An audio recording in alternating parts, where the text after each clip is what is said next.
And I remember the morning the cattle driving. The fact about the cattle driving was this, and the landlords. And every bloody bastard of the landlords, the blackguards are tenants. And she said that the tenants being helping them and doing everything they could, paying the rent and everything else. When they do a little bit of pain, they do a little improvement, they're all the rent, you know. But what was this it was about Paddy? With the cattle drives? Oh, and the cattle driving. I was going to school to Paddy, and I met two fellas and they laid a big bullock. And there's the hardens.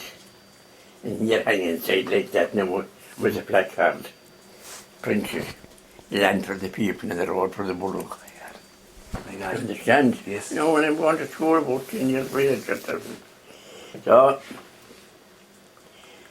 there was a big bunch of cattle behind them and a grove of men after them.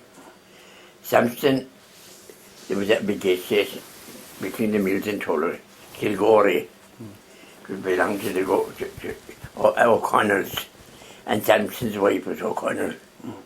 And he fell in for the whole lot. You understand? But this poor old woman was living in her own little house or cabin of her own. And he evicted her. Didn't want their equal children, wouldn't up to his standard. And the local people on the spot collected money between them. And they sent two tradesmen to hold arenas of Rebel Toys for timber and galvanise. And there was Helen there, they had a corner of wheels coming out. He gave them the size of the house, and they had 30 slats inside their own, and loam, and kitchen and bed and all that nice.